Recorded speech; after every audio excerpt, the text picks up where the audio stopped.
Coming up on Focal Point, the president comes to Michigan. The collusion delusion is over. MSU engineers are creating a voice for those with hearing loss. Check out this device. It's called Deep ASL, and it translates sign language into spoken sentences. Marijuana is now legal in Michigan. MSU researchers want to know the health benefits. Focal Point starts now. Welcome to Focal Point. I'm Denise Patterson. And I'm Alec Rio. They've become a staple of this presidency. We're talking about a rock-style arena rally by President Trump. It all happened just hours ago last night in Grand Rapids. Christine Canerva is here now, but 12 hours ago she was in Grand Rapids in the middle of the president's rally. Christine, how did it go? It was interesting. It all started about in 2016, the night before the election. President Trump made his final campaign stop in Grand Rapids. Now 2.5 years later, he returns to Grand Rapids to rally for his 2020 re-election. On Thursday morning, we didn't get here this morning. We got here at 7 o'clock last night. or the evening before, We just hang out here, enjoy the music, talk with our friends. dressed in red, white, and blue, these people didn't just sit on the streets of Grand Rapids for no reason. They came to hear the president speak. I want to hear what Trump has to say. That's all. You know, I've always been a conservative most of my life. You know, I spent 15 years, 7 months in the United States Marine Corps defending the freedom. So I want to see what freedom actually is right now. And then the moment they were all waiting for. Ladies and gentlemen, please welcome the President of the United States, Donald J. Trump. 30 minutes ago, this place was filled with Trump supporters who came to hear the president speak. And he didn't disappoint, touching on issues from his previous campaign like border security and health care. So we're building the wall. We'll be finishing the wall. It's moving along rapidly. And more recent news on the Russian collusion investigation. The Russia witch hunt was a plan by those who lost the election. Trump even made promises to help the Great Lakes. Full funding of $300 million for the Great Lakes Restoration Initiative. As Trump leaves to go back to the White House, Michiganders go back home to another day. It was a wonderful rally, and he reiterated all the wonderful things he's done and the promise he's made and the promise he's kept, and it was just fantastic. The arena was full inside. The line outside to get in started forming before the sun came up, and at one point stretched for 12 blocks. Kendall Ashman was there and traveled the line. Come get some hats, guys. Like any good rally, $20. the apparel is just as important as the sign. The sign says it all. And as far as journalism goes, even if you go to both sides of the rallies, like a Democrat rally and a Republican rally, there's always two sides to a story. Don't help here. So that's what I did. I traveled the line that started at the Van Andel Arena. It was at least 12 blocks long when we got here. And listened to both supporters and protesters. The whole people of Michigan to wake up and stop this. In favor and opposition of President Trump running for the 2020 election. This is his time to shine and start his campaign, way ahead of all the others. Meanwhile, less than a block away. What we saw around here today gathering is what Michigan looked like. There's got to be a better way.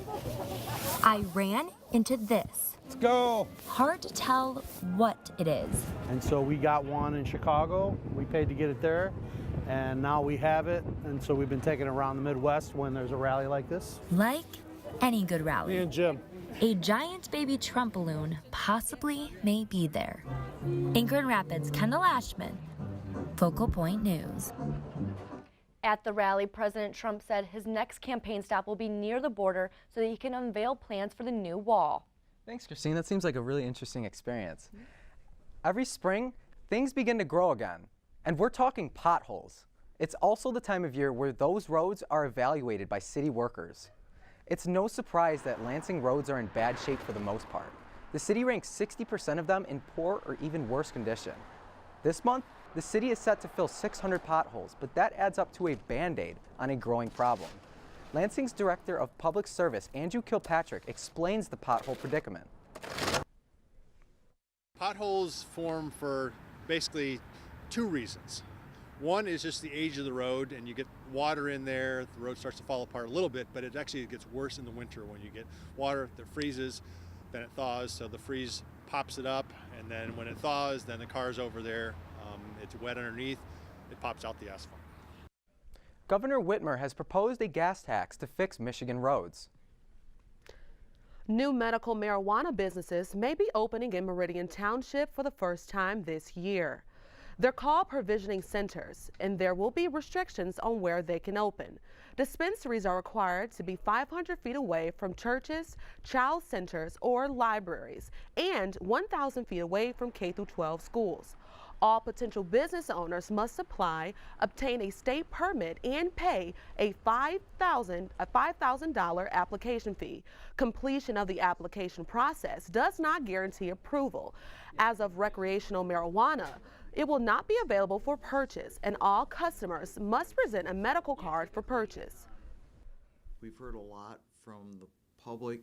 One of the things when they were looking at laying out these overlay areas was keeping them as far away from residential neighborhoods, keeping them set back from schools, churches, and other facilities of those types. Coming up later in the show, we'll show you how MSU researchers are studying the effects of medical marijuana health benefits. Education Secretary Betsy DeVos wants to cut $18 million in federal funding for Special Olympics. It's part of a proposal to cut $7 billion in education programs. The budget includes a 26% decrease in state grants, as well as millions cut from programs for visually impaired students. The Special Olympics is currently the world's largest sports organization for people with disabilities. Even though the Special Olympics has sponsors, this cut will impact the 5 million athletes involved. I still can't understand why you would go after disabled children in your budget. You zero that out. It's appalling. Do you know how many kids are going to be affected by that cut, Madam Secretary? About the budget? I don't know the number of kids. It's 272,000 kids. That's all. I'll answer it for you. That's okay. No problem. Now, however, President Trump spoke out against this Education Secretary's proposal and says the government will continue to fund the Special Olympics. Stay tuned. Coming up, MSU researchers are looking into the benefits of marijuana, specifically HIV patients. This time of year, everyone is thinking about college basketball, but two players from Great Lakes Christian Community College aren't just playing for themselves. We will have those stories and more coming up on Focal Point.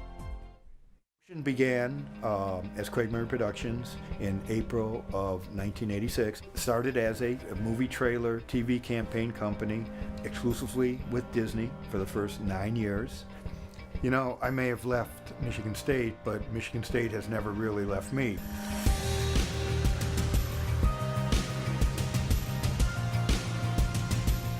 We've worked on virtually every Disney animated film, with few exceptions, from The Little Mermaid on. I remember the first time we saw The Little Mermaid in a very, very rough cut. A lot of storyboard and pencil test, and it was like, oh my gosh, this is a wonderful movie, and we get to be part of it. And that feeling has never left.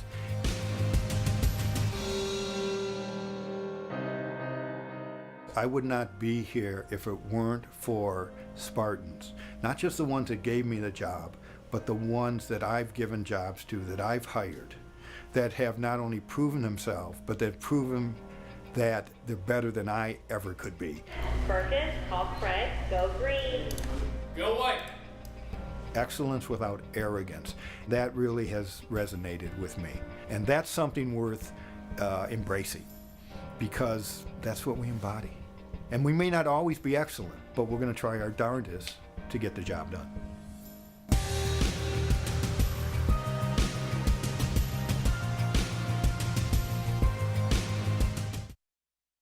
Welcome back. Last year, Flint saw a huge increase in violent crimes, making it the 6th most violent city in the United States.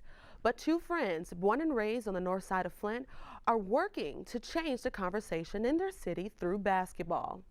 Great Lakes Christian, one of the smallest four-year colleges in Lansing, but is making a huge impact by giving students like Isaiah Reed and Jaquan Jones a second chance. From Oakland Community College to Great Lakes Christian, the pair are now using their basketball skills to transform their community. And now they're here at Great Lakes Christian College, and they were able to achieve everything that they set out to do together. They grew up together. They became All-Americans together, first team All-Regions together. It wasn't too long ago that their focus was not on basketball or having good grades, but more on not getting caught up in the chaos from their neighborhood. It was kind of tough growing up, living both lifestyles, I guess you would say, because you was pretty much, yeah. You know, you was influenced by both styles, so like you're trying to find God, but like, you know what I'm saying, when you go home, you out here with your homies. My brother had got killed that summer, and like that took a lot. So like I struggled like with school, just doing stuff, cause like I didn't know what else to do. I had to talk with my brother, my older brother, and like, he told me just keep working and stuff was gonna happen for you. Isaiah and Jaquan are excelling academically and have contributed over 400 hours of community service within the Lansing School District. The next time you pass by Great Lakes Christian College or watch one of their basketball games, you'll know their team is making a difference, and not just on the court. Wow, 400 hours, that's dedication. Medical marijuana may be the key to helping patients with HIV. And two MSU engineers might be providing more of a voice to the deaf community. Christine Carnerva joins us in the newsroom with those stories and more. Christine? Yes, thanks Alec and Denise. A research team at MSU is conducting studies about the benefits of marijuana, specifically in HIV patients. Marijuana is now legal in Michigan, but there's still controversy about it. The team, though, stays away from that and concentrates on science. There's a lot of goals each week on what we want to accomplish, and then from there, what's that going to lead for next week. So that's kind of the interesting about science, is you never know where the science is going to take you. The science at Michigan State University is taking them to marijuana, at least in this corner of campus. Specifically, the research project we're working on right now is primarily focused on patients that have HIV. Dr. Norbert Kaminsky and his team want to make life easier for HIV patients. They're doing it with medical marijuana. Perhaps the anti-inflammatory activity of these molecules in the marijuana plant may actually be very beneficial to them. This is a lab where the active ingredients of marijuana have been studied by Dr. Kaminsky's team since 1990. Here, they test the blood of the HIV patients they work with to see how the compounds within medical marijuana are affecting them. Through each sample on the plate, and it measures. The research is not without its problems, but Mike Rizzo is able to see it for what it is. Yes, there's controversy and people have their opinions, but I try to stay more looking just at what the science is telling me. This controversy and concern comes from a place of the unknown. I think it's more coming from a side of people don't really know what it's doing, and so the more we can study it and the more we can learn what it does to patients and how it affects them, I think the better off it would be. The future of cannabis in the medical world seems to have a lot of potential. I think they're going to do really big things with this research. I know Dr. Kaminsky has been a groundbreaker for studying THC, and I think it's going to be very helpful for patients in the future. In East Lansing, I'm Lauren Wallenfels, Focal Point News. Dr. Kaminsky says he's confident about their findings and hope that more people will begin to understand how useful marijuana can be in the medical world. Do you know sign language? Over 28 million people in the U.S. are deaf and sign to communicate, but a new major breakthrough at Michigan State will help them better communicate with those who do not know how to interpret sign language. Two MSU engineers are breaking through the communication barrier. Professor Mi Zhang and grad student Bi Fang created a device that turns sign language into spoken sentences. It's called the Deep ASL and can be worn on your shirt collar. The device translates the signs from the deaf person into spoken English, responses back to the deaf person, and then appears in the text in the special glasses. Although it's groundbreaking, it's in its early stage. So right now we are able to support 56 most commonly used words, and 100 most commonly used sentences.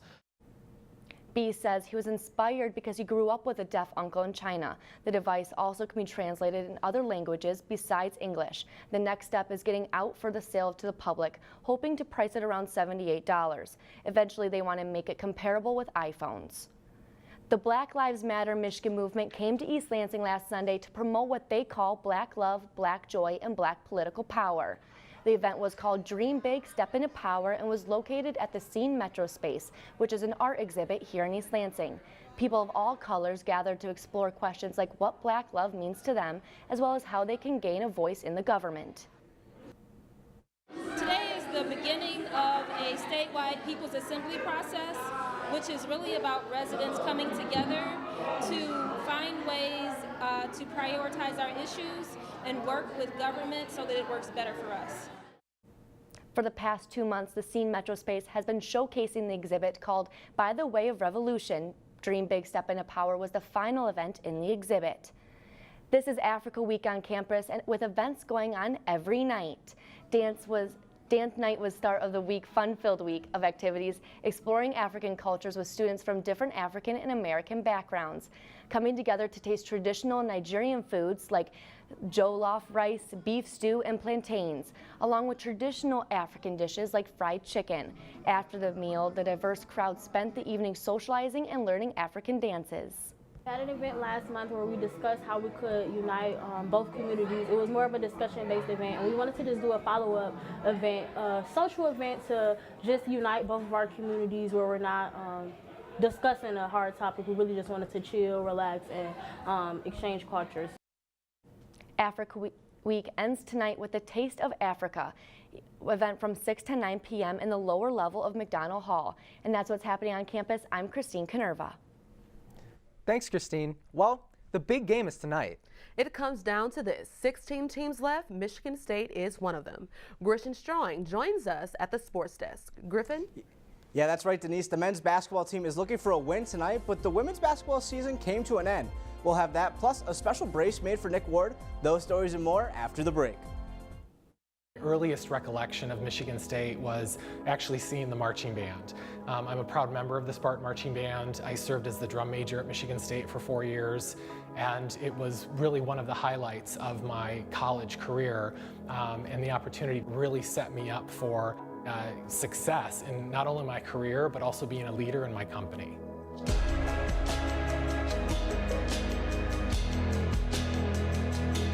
The program I was able to study allowed me the opportunity to understand a variety of the communication disciplines, and I think it was that opportunity to be able to understand journalism, to understand public relations, other aspects of communication, and certainly advertising really allowed me to create kind of a general understanding and really pave the way for me to go and create and invent and build the career that I wanted to pursue.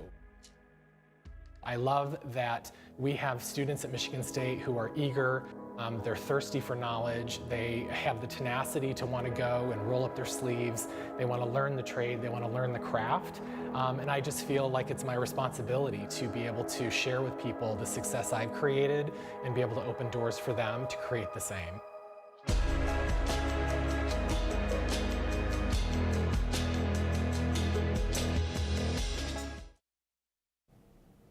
Now, for the first time in 4 years, the Michigan State men's basketball team is in the Sweet 16.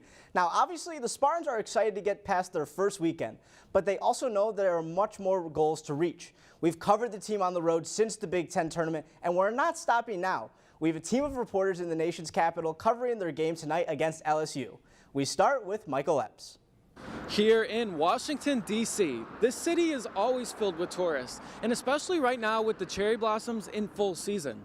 But it's not to be forgotten that there's basketball here this weekend. Michigan State's taking on LSU. It's a big game, but this team has been in big games all season long. Yeah, we've seen this as good as it gets. Michigan State's first big game was the first game of the season in the Champions Classic against Kansas. Between Kansas and then these last couple of games, we played some of the best in the Big Ten, and you know, all of our freshmen now are like kind of seasoned vets. Aaron Henry is one of those seasoned vets playing clutch minutes as a freshman. You got to prepare for like it's another game. You know, you can't overhype it in your head. You can't think too much about it. You just got to play basketball like you know how. But Henry's success comes from his mindset. He keeps telling himself it's just basketball. People hype him up more than the players do sometimes because it's Sweet 16. I mean, I understand that what I'm playing for. That's huge too. But just at the end of the day, the basketball is orange. I mean, you get rebounds the same way. You pass the ball the same way. I mean, it's just basketball. We're feeling really confident. We're in different territory. You know, I think there's only one guy who's been at this point on this team, and that's Kenny. So we're in different territory, but we're feeling really confident in ourselves. But the Spartans are taking on another very confident team in LSU. Through a ton of adversity, this team is coming together at the right time. For more on them, here's Joey Ellis. Yeah, Michael, it's been quite the season for LSU, which is currently in the midst of one of its deepest March runs in program history. But if the Tigers want to get back to the Elite Eight, they'll have to go through Michigan State. We're excited. We're looking forward to playing a great Michigan State team led by a Hall of Fame coach and Coach Izzo, and we're looking forward to the challenge. The last and only other time these two teams met was 40 years ago. And strangely enough, it was in the same round as it will be tonight. Yeah, I did. Watching Bird and Magic and those guys. Yeah, pretty good players. With the suspension of head coach Will Wade, interim head coach Tony Benford has stepped in admirably, just enjoying the ride as he goes. I'm enjoying it. Yeah, I'm enjoying the opportunity to have this opportunity. But my focus is on the kids. That's where it's got to be. You know, and I'm not. Of course, my experience I'm enjoying, but I'm gonna make sure these guys are prepared. The Tigers' SEC all-freshman big man Naz Reid is having a whale of a season and says he's looking forward to the battle with the Spartan big men. I'm always up for a competition. I'm very competitive. I mean, I hate to lose, so I mean, it's something that I just can't do, and I'm pretty sure they are as well. And Benford has a simple message to his team. You get to a Sweet 16, you can go your whole career, and a lot of coaches coach and never get to it. A lot of players play and obviously never get to it. So I told them just to enjoy the moment. We're just going to try to prepare and get better every day, and when game time shows, we'll be ready to compete. If you like a good point guard matchup, you'll absolutely love the one between Tremont Waters and Cassius Winston. These two teams will tip off tonight from the nation's capital at 7:09 p.m. Reporting at the Capital One Arena in Washington, D.C., I'm Joey Ellis, Focal Point News. So like Joey said, the game tonight begins at 7:09 and is between the 2-seeded Spartans and the 3rd-seeded Tigers. Now, Nick Ward made it back in the game just in time for March Madness. However, he wouldn't have been able to do it without the help from many different people. Focal Point's Lauren Wallenfels shows us how MSU Engineers helped him back in the game. So the hand scanning tool uses infrared and visual cameras to approximate the shape of the hand in 3D. Nick Ritchie had a plan. And I ended up calling material sciences, and Professor Drizal called me back within 24 hours. And actually, someone should give the Spartan trainer a hand. He may have saved a basketball season. Well, this would be the complete model of his hand. So this is what was captured first. Timeout taken, minutes. Spartan Nick Ward fractured his hand. But for Nick being a primary offensive and defensive threat, it was going to be a big loss for us to be without him for an extended period of time. Not just from a gameplay standpoint, but from a leadership standpoint and from a team chemistry standpoint. Nick Ritchie's plan? To create a flexible brace for his hand. But because it was a shooting hand, because it was a dominant hand, and because we wanted to try and bring back the student athlete as quickly and as safely as possible. Ritchie found Dr. Tamara Reed Bush in the engineering building and asked for her help. I said, most definitely, exclamation point. It wasn't easy, but Dr. Bush and the rest of the engineering team designed the brace. I think time was probably the biggest challenge. In less than a week, the team came up with a custom brace for Ward. It actually rides around the edge, and so that allows any force that hits the back of his hand to be distributed around this periphery rather than anything hitting the back where the surgery was at. The collaboration was a success. Not only was Nick Ward able to play, but everyone else seemed to benefit from it as well. So the faculty here benefit, the students benefit, and then Spartan athletics benefit. So I think it's a win-win-win situation. You can't ask for anything better than that. In East Lansing, I'm Lauren Wallenfels, Focal Point News. Now, no doubt Spartan fans are relieved that Nick Ward is back in the lineup and he'll be ready to go tonight. Now, the Major League Baseball season started up yesterday, but the MSU baseball team has been in action since the beginning of the month. They hosted their first home game of the year, though, this week as they took on Western Michigan. Spartans are having a rough season so far, and here in the second inning, things didn't get any easier.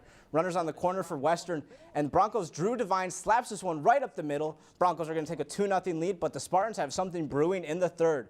Freshman Brendan Regan at the plate, and the squeeze is on. The bunt squeeze puts the Spartans on the board. Spartans are still, though, down 1. Now, bottom of the 8th, tied at 2 apiece, bases are loaded. Senior Marty Pacina pops this one deep into the outfield, and that's going to be enough for a sac fly, and that's all the Spartans would need. They take this one the final 3-2.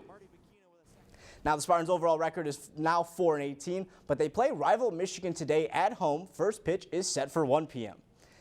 And the MSU women's basketball team also made it to the NCAA tournament, earning a 9 seed. The Spartans beat 8th seed Central Michigan on Saturday, setting up a matchup with number 1 seed Notre Dame on Monday. Now to the first quarter here, MSU down 2. Look at this pass from Coco Gaines to Jenna Allen, puts it up and the foul. But the Fighting Irish were just too much for this one. Jackie Young gets the crazy footer to go, gets a friendly roll on the rim. And then here in the second quarter, Arike Ungabawali gets this jumper to go. She was the one to hit the game winner in the national championship game last year. MSU season comes to an end with the 91-63 loss to top-seeded Notre Dame. Well, this year, though, was a great one for the Spartans. They tied a school record for most home wins in a season. And head coach Susie Merchant will also coach for the U.S. team this summer in the Pan American Games in Peru. Now, hockey fans, this one might hurt. Detroit's legendary Joe Louis Arena is set to be demolished later this year. Focal Point's Alec Rio takes us to Hockeytown. Detroit is on the rise. Technological advances are vastly improving the economy of Michigan's most populous city. It's a city with endless possibilities and a culture like no other, with plenty of art to go around. But in order to look further into the future, sometimes we have to say goodbye to an old friend. The Joe Louis Arena. The epicenter of Hockeytown. It used to be filled with screaming fans, but now will only echo the sounds of a wrecking ball. Second oldest NHL venue next to Madison Square Garden will be completely gone by the turn of the new decade. Besides hosting Hockeytown's team from 1979 to 2017, Joe Louis Arena has also hosted many iconic concerts. The $10 million project will start in 2 weeks. The process will start by gutting the interior and then the exterior, hopefully by summertime. Some fans are gonna miss the Joe. Yeah, I'm gonna be sad because I mean that place was just like, I haven't been to another sporting arena or field or whatever like that. It's just like walking in there was just there was a vibe, you know. While other fans like Michael Reed are fine without it. I think it's time to move on.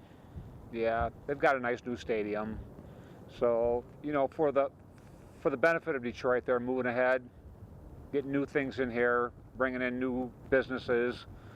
I think it's a good thing. In Detroit, Alec Rio, Focal Point News. I know I personally had a lot of fond memories at the Joe, so it is definitely sad to see it go. There have been no public announcements made for what will replace the 5-acre site after it gets demolished. And that's what's happening in sports. I'm Griffin Stroyan. Hamilton fans lined up early to get their tickets for the show's run coming up in May. Plus, it's time to check out what's new in theaters this weekend. Lauren Wallenfels joins us now with what's happening in entertainment. Alec, Denise, a couple of new movies are making their way into theaters this weekend. One about a domestic abuse victim, the other about a terror attack from 2008. Here's a preview in this week's Movie Minute. Hotel Mumbai recounts the terror attack in 2008 on the Taj Hotel in Mumbai, India. Many of you have families at home. There is no shame in leaving. I've been here 35 years. This is my home. As the rest of the world watches this unfold, several devoted employees make it their responsibility to ensure that the guests of the hotel remain safe, despite the harm that they are facing.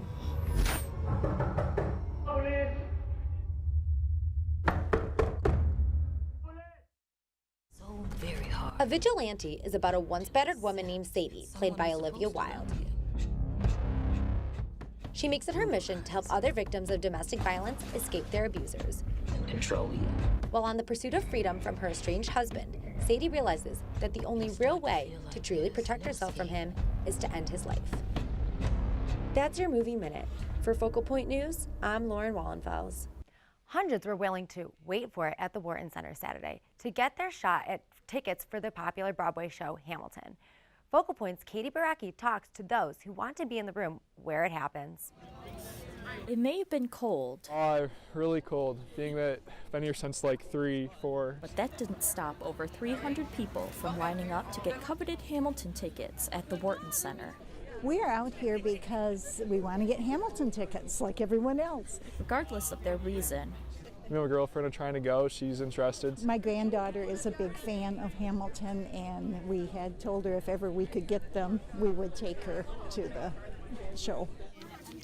Everyone here gets an equal chance to get their hands on some tickets. So we're giving away wristbands this morning until 9:30. Then at 9:45, we're going to randomly draw wristband numbers. Okay, we have 0031 through 0038. And groups of 8 will go into the ticket office, and they'll be able to purchase tickets that way.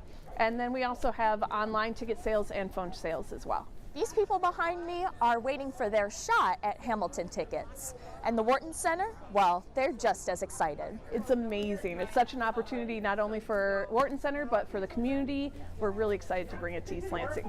I mean, look at the line, you know, a lot of people trying to get the tickets, so.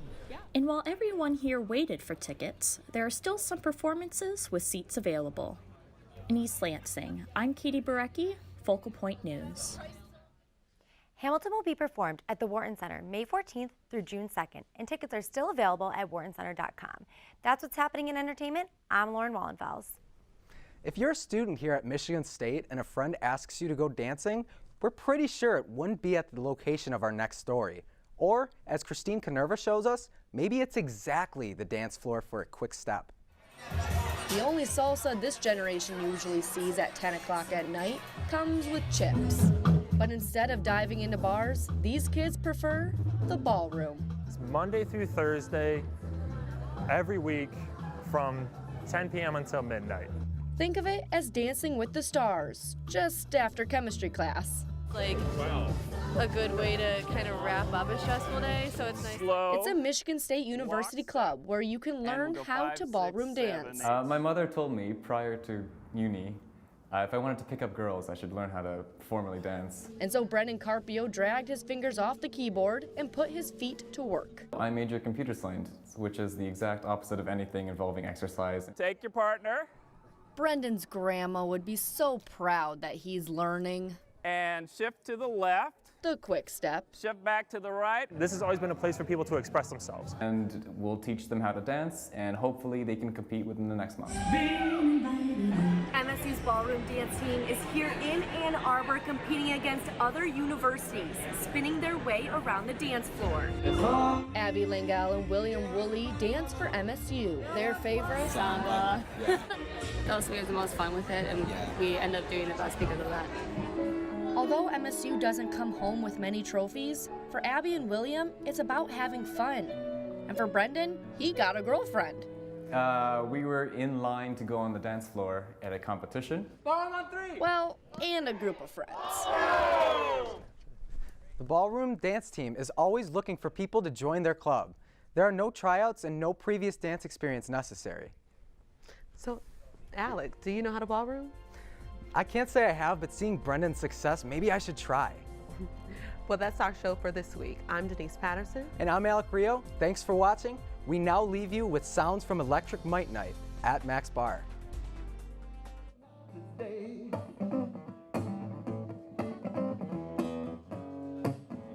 brushed on by, but you wouldn't let on. The scent of you, and then you're gone.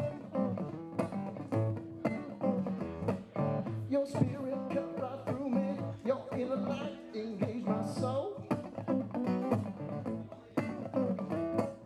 You sparked